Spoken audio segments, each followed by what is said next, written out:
Welcome back to Creating a Universe, where we're discussing the various topics that go into creating a believable and immersive world for your story. Today, we're going to be talking about creating cultures that interact with one another and the world around them.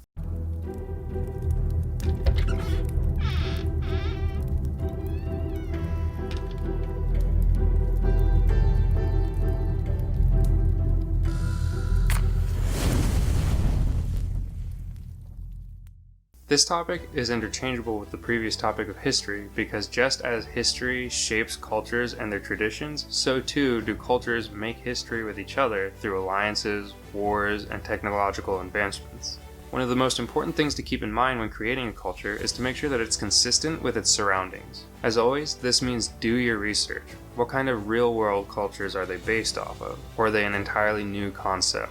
It's very important when creating a culture that's heavily inspired by a real-world civilization that you portray them properly through their beliefs and customs. Straying from that in any way should be a deliberate choice on your part, intentionally making them stand out and be more unique rather than due to a lack of research. It's also important to take their location into account. A civilization's location will determine things like what kind of food they eat, what kind of clothes they wear, the types of spices, and even the colors of dyes that they have access to. Another important thing to consider is how they interact with other cultures around them. Think about the different cultures and societies in your world and how they might affect the land and other subcultures around them. For example, in a fantasy world, maybe different cultures have different forms of government or religion.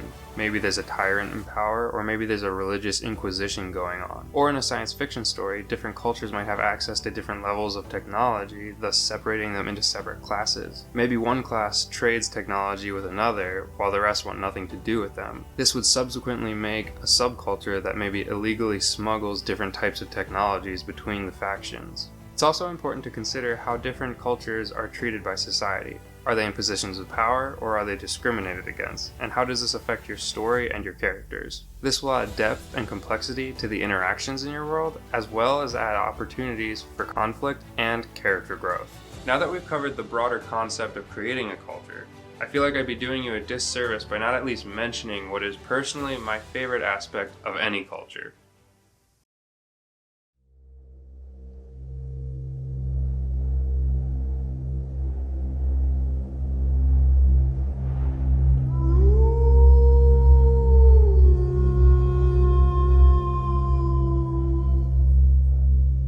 Folklore, urban legends, the things that go bump in the night, and the things that keep children from venturing too deep into the woods, or the things that draw them in further.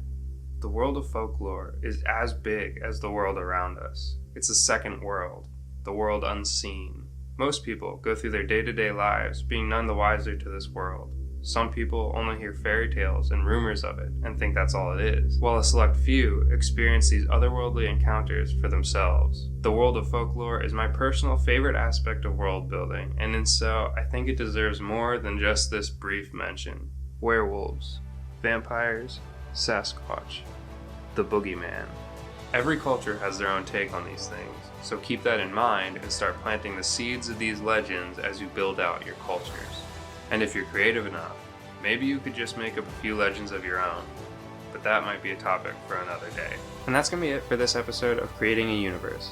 Remember, creating cultures that interact with each other in your story is an important step at creating a deep and immersive world for your characters to interact with. If you have any questions, leave a comment down below. I'm going to be collecting questions throughout this entire series and answering as many as I can at the end. And remember, there is no such thing as a dumb question. That's not what I say at all. If you have any questions, leave a comment down below. I'm going to be collecting comments throughout this series and answering as many as I can at the end. Remember, there is such thing as a stupid question, but that does not mean that they should not be answered. If you found this helpful, give the video a like and consider subscribing. Thank you again, as always, for joining me, and I hope to see you next time.